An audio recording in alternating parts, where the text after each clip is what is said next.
A paz do Senhor, vamos orar. Querido Deus e Pai, quero te louvar, Senhor, pela oportunidade de estar adentrando na casa desses nossos ouvintes. Que o Senhor estenda as tuas mãos sobre a vida de cada um e que nós possamos, Senhor, ser canal de bênção na vida deles. É o que eu te peço no nome de Jesus. Quero cumprimentar a todos com a paz do Senhor e já, sem perdermos nenhum tempo, vamos ler a palavra de Deus. Desta feita vamos ler Êxodo capítulo 12, versículo 11, que diz assim: Assim, pois, o comereis, os vossos lombos cingidos, os vossos sapatos nos pés e o vosso cajado na mão, e o comereis apressadamente. Esta é a Páscoa do Senhor. Páscoa é o nosso tema. Páscoa e Jesus. Qual a relação existente? Vamos ver, vamos tentar aqui responder a esta pergunta. Páscoa, essa palavra está relacionada aos hebreus, é uma festa, né, ao povo chamado hebreus, que depois tornou-se povo chamado judeus. A palavra Páscoa, ela significa literalmente pular além da marca, no hebraico, passar por cima ou poupar.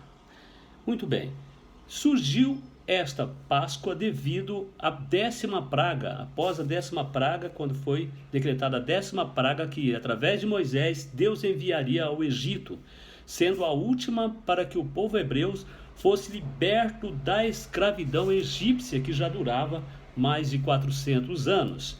Então o que acontece? Deus enviaria um anjo destruidor para ferir de morte todos os primogênitos do Egito, todos os filhos primogênitos dos egípcios. No entanto, os judeus também estavam lá no Egito. Então o Senhor ordenou aos judeus que sacrificasse um cordeiro macho de 1 ano, sem nenhum defeito, sem nenhuma mácula, para cada família, para que eles comessem a carne, e também para a família menor poderia ser repartido. Então, parte do sangue deveria ser aspergido nas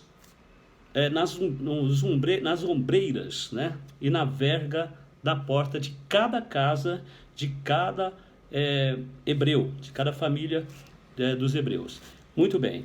Aí eles seriam, então, poupados da morte, porque o anjo, como já vimos o significado de Páscoa, ele passaria por cima, né? Ele pularia além desta marca, que estaria na verga da porta, para que aqueles primogênitos daquelas famílias não fossem mortos. Muito bem, então seriam poupados. O sinal de sangue, também aqui, que o Senhor mandou, não está querendo dizer que Deus não tinha uma outra estratégia para reconhecer, identificar, distinguir o seu povo dos egípcios, né?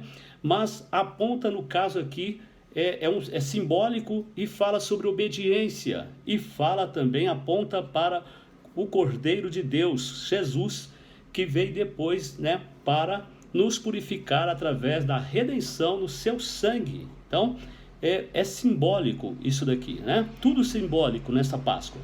Para os cristãos, a Páscoa é muito simbólica e profética, ok? Ela fala de Jesus Cristo, né? As festas judaicas são sombra das coisas futuras, disse Paulo aos Colossenses 2,16. Ou seja, a redenção pelo sangue de Jesus, no caso, é simbólico. Então, a Páscoa, que significa livramento para aqueles primogênitos dos judeus, significa que Cristo Jesus também é o Cordeiro de Deus e deveria ser sacrificado, o sacrifício que vale para sempre. Louvado seja o nome do Senhor. A Páscoa, então, ela significa a graça salvadora de Deus. Guarde bem isso. Sangue nas vergas da porta era para salvar da morte o filho primogênito de cada família. Isso aponta para o derramamento do sangue do Filho de Deus, de Jesus Cristo na cruz, para nos salvar da morte e da ira e do pecado. Então, tudo isso é simbólico. Jesus é o Cordeiro Pascual. Ou seja, aquele que substitui também o primogênito. Substitui, ou seja, o primogênito nesse caso aqui é o crente em Jesus, é aquele que recebe, que aceita Jesus, que se torna uma nova criatura em Jesus Cristo. Então ele substituiria ele.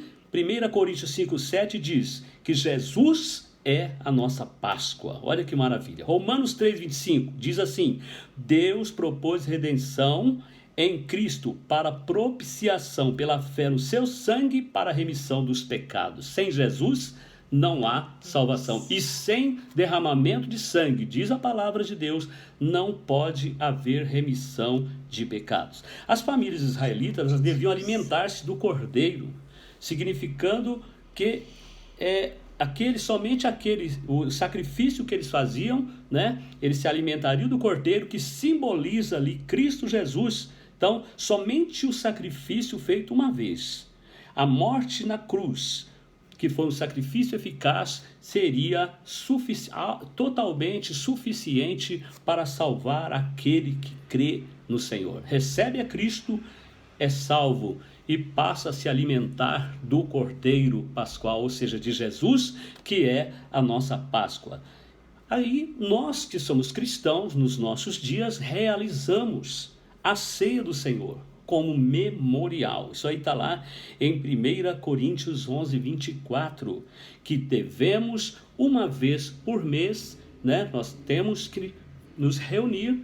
É bíblico, é glorioso, é maravilhoso. A continuação daquele cerimonial, daquela festa, hoje nós chamamos de Santa Ceia, porque nós nos reunimos, todos aqueles que são membros do corpo místico do Senhor Jesus, que se encontram em comunhão com Deus, em comunhão com Cristo, se reúnem para celebrar a ceia do Senhor, que é o memorial dele, para dizer que Jesus morreu na cruz do Calvário em nosso lugar e ele ressuscitou.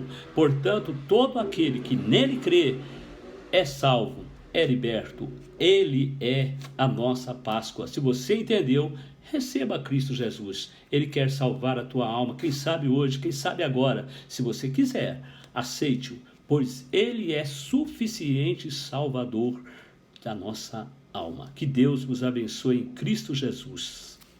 Querido Jesus, na tua presença, Senhor, nós nos colocamos, Senhor, para nos achegarmos, meu Deus, diante de Deus, que o Senhor possa levar a nossa oração, Senhor, em favor desses que ouviram essa mensagem, que eles possam, meu Deus, te aceitar como Salvador e ter, Senhor, a verdadeira Páscoa. Muito obrigado, Senhor, por esta palavra que o Senhor tem nos concedido nesse dia para esclarecer a respeito do Cordeiro de Deus, que é Jesus Cristo, a nossa Páscoa, que aquele que entendeu e te aceita agora e recebe e abre o seu coração agora, que o Senhor possa salvá-lo e escrever o seu nome no livro da vida. Eu te peço essas bênçãos e te agradeço em nome de Jesus. Amém. Amém. A paz do Senhor. Que Deus abençoe a todos. A paz do Senhor.